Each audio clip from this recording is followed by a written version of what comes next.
हम इस वचन को गौर करेंगे। पहले वचन को हम पढ़ेंगे, 33वें वचन। हे यहोवा, मुझे अपनी विधियों का मार्ग दिखा दे, तब मैं उसे अंत तक पकड़े रहूंगा।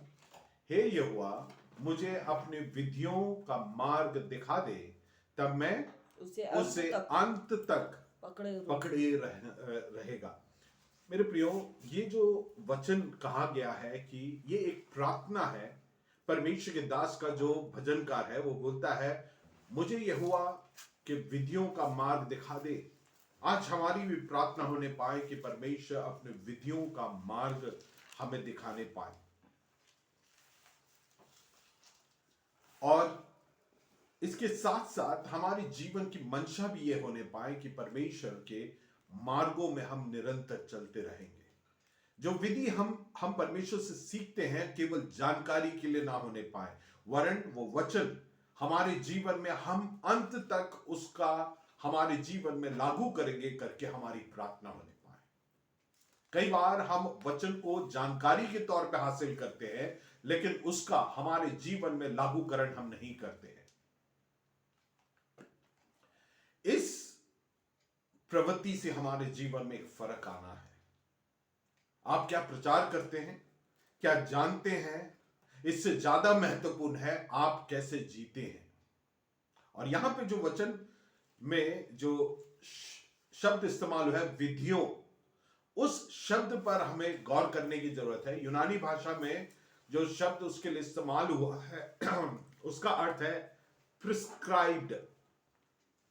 डॉक्टर के पास हम जाते हैं, वो प्रिस्क्रिप्शन देता है, और उस प्रिस्क्रिप्शन में वो हमें बताता है दवाई कितने बार लेना है, कितना एमजी लेना है, उसके लिए क्या हमें वर्जिश करना क्या वर्जिश करना है, या फिर उस what we should eat and what we should not eat, इसके बारे में हमें बताते हैं। So it is a prescription given by a doctor to follow. उसी प्रकार से यहां पे विधि से तात्पर्य यह है, मसीही जीवन को जीने के लिए परमेश्वर का विधि परमेश्वर के वचन में दिया गया है। It is a prescription how we should conduct our life. हमारा सोसाइटल लाइफ, हमारा फैमिली लाइफ, हमारे व्यक्तिगत जीवन, सबका जो लिमिट है परमेश्वर के वचन में दिया गया है। हम उस लिमिट को फांद कर हमारे जीवन को नहीं जीना है, और परमेश्वर का दास का प्रार्थना है, परमेश्वर मुझे वो दायरे मुझे बता ताकि मैं उसके अनुसार चलूं। द पोर्शन, द टास्क, उसके लिमिट मेरे जीवन में दे। मेरे मैरिटल लाइफ हो, मेरे जीवन के हर एक बात की जो बाउंड्री है वो मुझे समझा। आज हमारी भी प्रार्थना होने पाए कि परमेश्वर मुझे वो बाउंड्री दिखा। मैं एक परमेश्वर के संतान होने के नाते परमेश्वर ने मेरे लिए क्या बाउंड्रीज रखा है। हम कई बार उस बाउंड्रीज को नहीं समझते हैं और समझने का प्रयास भी नहीं करते हैं, लेकिन हम इन दिनों परमेश्वर के इस वचन की रोशनी में हमारी प्रार्थनाएं, हमारी जीवन की एक मंशा और लक्ष्य चेंज होने पाए, और हम प्रार्थना करें तहे दिल से, Lord show me the boundaries of my life, जिसको मुझे फॉलो करना है।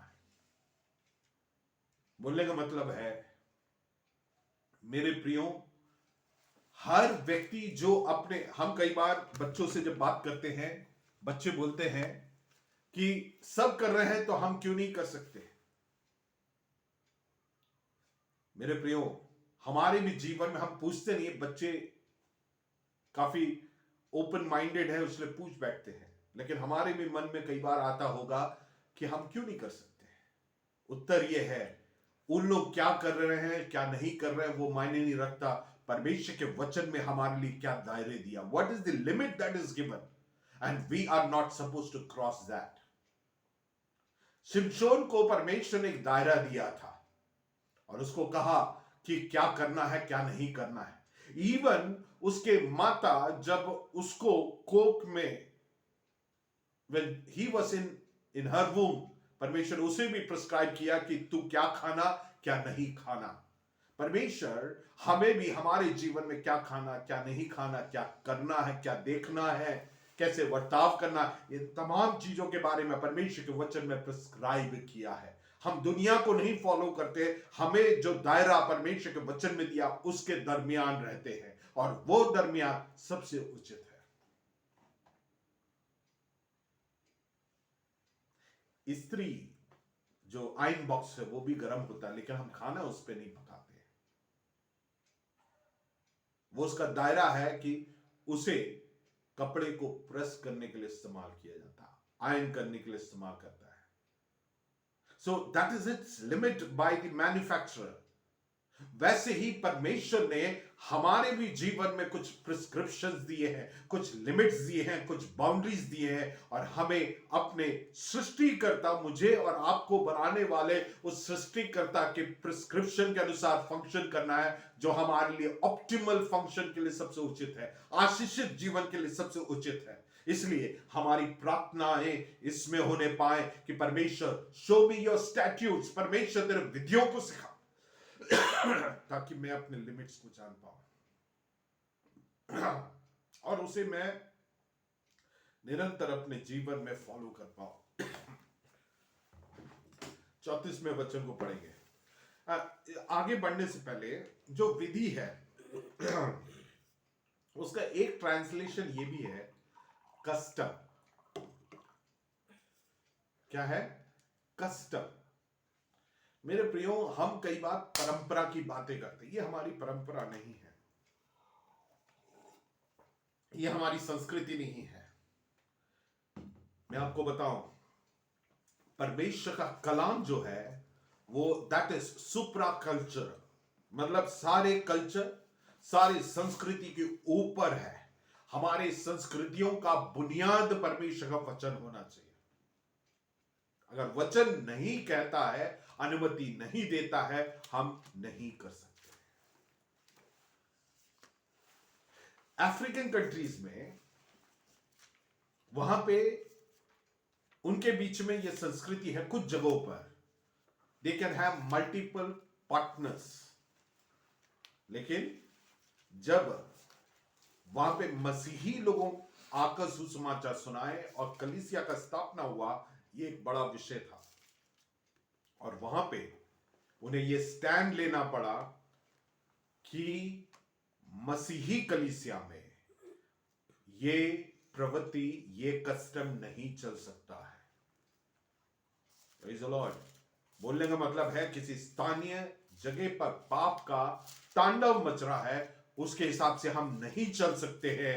हमको परमेश्वर के दायरे के अनुसार हमारे जीवन को व्यापित करना है, चलना है। इसलिए हम परमेश्वर से इन दिनों प्रार्थना करें, परमेश्वर मुझे अपने दायरे को बता, मेरे जीवन में तेरे वचन के अनुसार जो कस्टम है, संस्कृति है, मुझे बता, ताकि मैं उसे फॉलो करूं और जीवन के अंत तक उसे फॉलो करूं। है ना? वही है ना, वो वाक्य के अंत में लिखा है, तब मैं उसे अंत तक पकड़े रहूंगा।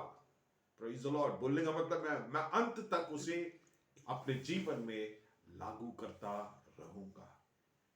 दो बातें हैं उस वचन में, एक मुझे सिखा और दूसरा है मेरा एक कमिटमेंट है, आपका एक कमिटमेंट है, जो जरूरी है कि मैं और आप वचनबद्ध होना है। उस वचन अनुसार हम जीवन के अंत तक हम उसे हमारे जीवन में लागू करेंगे। 34वां वचन पढ़ेंगे। मुझे मनुष्य के अंधेरे मुझे समझ दे, तब मैं तेरी व्यवस्था को पकड़े रहूंगा। मुझे समझ दे। कई बार हमें समझ नहीं रहता है, इसलिए हम व्यवस्था को पकड़ते नहीं है या उसके विधियों को पकड़ते नहीं है। हमें लगता है सब करते हैं तो हम क्यों नहीं करें। लेकिन इन दिनों हम प्रार्थना करें, समझ दे, मुझे बुद्धिमान बना। उस बुद्धिमान बनने से क्या नतीजा निकलना चाहिए? आगे लिखा है, तब मैं तेरे व्यवस्था को पकड़े रहूंगा और पूर्ण मन से उस पर चलूंगा। दो बातें हैं उस वचन में, एक प्रार्थना है और उस प्रार्थना के अनुसार जब हमारी बुद्धि प्रकाशित हो जाएगा, हम समझदार हो जाएंगे, हम विधियों को समझकर उसे लगातार पकड़े रहेंगे, क्लिंग ऑन, और उसे पूर्ण हृदय से, पूरे मन से। अरे यार, मसीही है, हमें ऐसा ही करना पड़ता है, ऐसा नहीं। हम पूर्ण मन से हम उस पर चलेंगे करके हमारी एक कमिटमेंट होने पाए। मेरे प्रियो, हम जब भी वचन पढ़ते हैं, वचन को सुनते हैं, हमारे जीवन में ये एक कमिटमेंट होना बहुत जरूरी है कि हम वचन अनुसार चलेंगे, उसे पकड़े रहेंगे, उसे हमारे जीवन में लगातार हम लागू करेंगे करके। इसके लिए यहां पे लिखा है व्यवस्था, तोरा। ये परमेश्वर का इंस्ट्रक्शन है हमारे लिए, दिशा निर्देश है जो परमेश्वर के समस्त बाइबल में दिया है। सो हम परमेश्वर के वचन को, पहली बात इसमें भजनकार कहता है कि मुझे समझ दे। हम भी प्रार्थना करने पाए कि परमेश्वर, God give me the wisdom to understand the importance of your word of God. परमेश्वर तेरे वचन के महत्व को समझा ताकि मैं उसे पकड़ा रहूं और मेरे जीवन काल में पूरा मैं उसमें चलता रहूं। कैसे? पूर्ण मन से।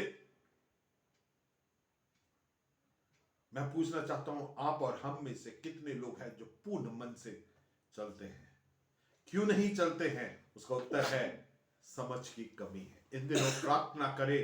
दूसरा जो प्रार्थना विषय है, पहला प्रार्थना विषय है तेरे विधियों को समझा। दूसरा प्रार्थना विषय हमारे जीवन में होना चाहिए कि परमेश्वर मुझे समझ दे। किस बात के लिए? तेरे वचन को समझूं, उसके महत्व को समझूं, ताकि मैं तेरे विधियों को पकड़े रहूं और उसमें चलता रहूं। अब तीसरा प्रार्थना हम देखेंगे, 35वां वचन। अपनी आज्ञाओं के पथ में मुझको चला, अपने आज्ञाओं के पथ में मुझे चला, क्योंकि मैं उसी से प्रसन्न हूँ। क्योंकि मैं उसी से प्रसन्न हूं। यह प्रसन्नता उसी व्यक्ति में आ सकता है जो समझदार है। समझ रहे हैं? यह प्रार्थना वही कर सकता है जो परमेश्वर के विधियों के महत्व को जाने, और जब जान लेता है उसको परमेश्वर के वचन में प्रसन्नता होती है। और यहां पे जो शब्द है जिसे ध्यान देना है, वचन के लिए दिया है, वो है आज्ञाओं। आज्ञाओं से तात्पर्य है परमेश्वर के द्वारा, हमारे सृष्टिकर्ता के द्वारा दिया गया हर एक नियम का उल्लेख है। और हम प्रार्थना करें अपने आज्ञाओं के पथ में मुझको चला, क्योंकि मैं उसी में प्रसन्न होता हूं, उससे ही प्रसन्न होता हूं। मतलब क्या है? किसी और वस्तु से, किसी और कार्य से मैं प्रसन्न नहीं होता। मेरे प्रियो, ये एक आत्मिक उन्नति का सूचक है जब एक व्यक्ति परमेश्वर के वचन में चलने से प्रसन्न होता है। हमारे भी जीवन में परमेश्वर ऐसा कार्य करने पाए कि हम परमेश्वर के वचन से प्रसन्न होने पाए। इन दिनों हम प्रार्थना करें, परमेश्वर मेरे जीवन में तेरे वचन में बढ़ने के लिए, उसमें चलने के लिए, उस वचन में चलने में एक प्रसन्नता मेरे जीवन में दे। आमीन। अब अगले प्रार्थना को देखेंगे, 36वें पद। मेरे मन को लोभ की ओर नहीं, अपनी चितौनियों ही की ओर फेर दे। लोभ की ओर नहीं।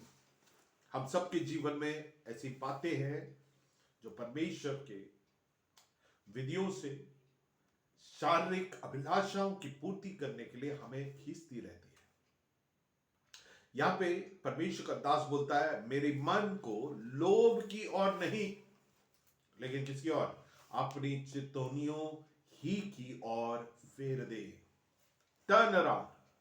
एक अबाउट टर्न हमारे जीवन में जरूरत है। हम जिस दिशा में जा रहे हैं, हमारी चॉइसेस जिस दिशा में है, उसमें एक अबाउट टर्न के लिए प्रार्थना कर रहा है परमेश्वर का दास, और बोल रहा है, मुझे मेरे जीवन को फेर दे वापस तेरे चितौनियों की ओर। और जो शब्द चितौनी के लिए इस्तेमाल हुआ है, जिसको अंग्रेजी में हम कई बार पढ़ते हैं टेस्टिमनी या विटनेसेस, तो इसके बारे में गौर करते हैं। इसका अर्थ यह है, परमेश्वर का इन वचनों के आधार पर हमारा न्याय किया जाएगा। ये वचन it will bear the testimony for us whether we were right or wrong। समझ रहे हैं मेरे प्रियो? हमारे मन को उसकी ओर फेरने के लिए, ताकि हम जब वचन आधारित जीवन को जिएंगे, जब हमारा न्याय होगा, परमेश्वर का वचन बोलेगा कि yes, he has lived an appropriate life, satisfactory life है। परमेश्वर के दास या दासी ने एक उपयुक्त जीवन को जिया है करके परमेश्वर का वचन हमारे लिए गवाही देगा। Praise the Lord. अगला 27वां वचन, मेरी आंखों को व्यर्थ 37वें वचन, सॉरी, मेरी आंखों को व्यर्थ वस्तुओं की ओर से फेर दे। ये एक अगला प्रार्थना है, मेरे आंखों को व्यर्थ वस्तुओं से फेर दे। हमें भी ये प्रार्थना करने की जरूरत है। कौन कौन सी व्यर्थ वस्तुओं को हम देखने की आदत है या आदि है, हम देखें। हमारे जीवन को टटोले, मेरे जीवन में हो सकता है, आपके जीवन में, हर एक व्यक्ति ये टटोले और परमेश्वर से बोले मेरी आंखों को व्यर्थ वस्तुओं से। व्यर्थ वस्तुओं का अर्थ क्या है? अर्थ ही it doesn't add value to your life at all, फिर भी हम एक कंसिडरेबल अमाउंट ऑफ टाइम उसके लिए स्पेंड करते हैं। What is that? कुछ भी हो सकता है जो आपके जीवन में व्यर्थ वस्तु देखने का होगा, वो शायद मेरे जीवन में कुछ और होगा, आपके किसी और के जीवन में कुछ और होगा। हमें आइडेंटिफाई करना है और परमेश्वर से बोलना है मेरे आंखों को व्यर्थ वस्तुओं की ओर से फेर दे। फिर क्या करना है? तू अपने मार्ग में मुझे जिला। तू अपने मार्ग में मुझे चला। मार्ग जो शब्द है वो अलंकारिक तौर पर इस्तेमाल किया है। उसका अर्थ है, जब हम मार्ग की बात करते हैं, speaks about A destination, A direction, एक दिशा को बताता है, एक लक्ष्य की ओर पहुंचने की बात है। यहां पर भी हम जब मार्ग की बात करते हैं, हम यहां पे कस्टम की बात करते हैं या संस्कृति की बात करते हैं। हम बोलते हैं ना, हमारे यहां पे शादियां ऐसी होती हैं क्योंकि हमारे कस्टम में ऐसा है। So when we live our life according to the custom of the word of God. So यहां पे परमेश्वर के दास का जो प्रार्थना है, मेरा जो देखने की आदत है, जो व्यर्थ बातों को मैं देखता हूं, उसकी ओर से मेरे ध्यान को हटा, मेरे नजर को हटा और तेरे मार्गों की ओर मुझे लगा, ताकि तेरे मार्ग को जानकर मैं सही दिशा में मैं और आप यात्रा कर पाए, जहां पे परमेश्वर हमें लेके जाना चाहता है। 38वां पद, तेरा वचन जो तेरे भय मानने वालों के लिए है, हाँ, उसको अपने दास के निमित्त भी पूरा कर। अपने दास के निमित्त पूरा कर। यहां पे वचन इस्तेमाल हुआ है परमेश्वर के वचन के लिए, है ना। इसका भी अर्थ नियम है, परमेश्वर का बोला गया वचन, लोगोस, है ना, परमेश्वर का बोला गया वचन। सो परमेश्वर का बोला गया वचन हमारे जीवन में बहुत महत्वपूर्ण समझ है। 29वां पद, 39वां पद, जिस नामधराई से मैं डरता हूँ हाँ, उसे दूर कर, हाँ, क्योंकि तेरे नियम उत्तम है। क्योंकि तेरा नियम उत्तम है। नियम शब्द का अर्थ है जिसके आधार पर हम ये परख कर पाते हैं क्या सही है और क्या गलत है, और हम मसीही होने के नाते हमारे जीवन में क्या सही है और क्या गलत है, वो परमेश्वर के वचन आधारित हम निर्णय करते हैं। We make this judgement on the base of the word of God, what is right and what is wrong. So हमारे जीवन के हर एक सही या गलत निर्णय का जो आधार होना चाहिए, रेफरेंस पॉइंट है, वो परमेश्वर का कलाम होना चाहिए। If the word of God permits us, we can do it. If it doesn't permit, we cannot do it. It is a hard written statute of God. ये परमेश्वर का दिया गया हमारे लिए एक नॉन नेगोशिएबल जजमेंट लॉ है। इसको समझने की जरूरत है ना। कई बार हम इसे नेगोशिएबल कर लेते हैं, लेकिन परमेश्वर के वचन में दिया है तो हमें उसे हूबहू हमारे जीवन में पूर्ण करने की जरूरत है। अंतिम वचन पढ़ेंगे, 40वां वचन, देख मैं तेरे उपदेश का अभिलाषी हूँ, देख मैं तेरे उपदेश का क्या हूं? अभिलाषी हूं। अपने धर्म के कारण मुझको जिला, अपने धर्म के कारण मुझे जिला। यहाँ पे जो ट्रांसलेशन हो ना, बिकॉज ऑफ योर राइचियसनेस, धार्मिकता के कारण मुझे जिला। We all need a revival in our life. और वो कैसे होगा? परमेश्वर के वचन के आधार पे होगा। होने दे कि हम इन दिनों प्रार्थना करें कि परमेश्वर का वचन हमारे जीवन में रिवाइवल को लेके आए। पाप के चंगुल से, पाप के जकड़न से, उलझाने वाले हर एक पाप से हमें परमेश्वर छुड़ाने के लिए इन दिनों प्रार्थना करें। और वो मुमकिन होगा जब परमेश्वर का वचन हमारे हृदयों में गहराई से काम करेगा। यहां पे दिया उपदेश एक मैंडेट है कि जिसके अनुसार हम अपने जीवन के हर एक बातों को आधारित करते हैं। Doctrine, on the basis of that doctrine we live our life.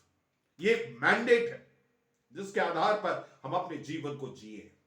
हम इन दिनों प्रार्थना करें, परमेश्वर मुझे उलझाने वाली हर एक बातों से तू अलग कर। जो गलत चीजों को मैं देखा करता हूं, मेरी चॉइसेस है, टाइम वेस्ट करता हूं, उससे मुझे अलग कर और तेरे वचन की ओर मेरे ध्यान को लेके आ। मेरी अभिलाषा तेरे वचन होने पाए। हालेलुया। मेरे जीवन के हर एक निर्णय, सही या गलत का निर्णय लेने के लिए मेरा जो रेफरेंस पॉइंट है, जिस आधार पर मैं अपने जीवन को आधारित करता हूं, वो तेरे वचन अनुसार होने पाए। Hallelujah, praise the Lord. हमारे जीवन में ये प्रार्थनाएं आज से ये रोज की प्रार्थना होने पाए। हमारी समझ को देने के लिए, समझ को खोलने के लिए, परमेश्वर के हेवनली विजडम से भरने के लिए हम प्रार्थना करें, ताकि हम परमेश्वर के वचन के महत्व को जाने और परमेश्वर के वचन अनुसार चले। हालेलुया। हम वचन को पालन करने के लिए हम प्रसन्न होने पाए, उसके अनुसार चलना हमारे पूरे जीवन काल का एक कार्य होने पाए। हमारी प्रार्थना होने पाए कि we cling on to the word of God. आइए हम आंखों को बंद करेंगे और प्रार्थना करेंगे। Praise the Lord.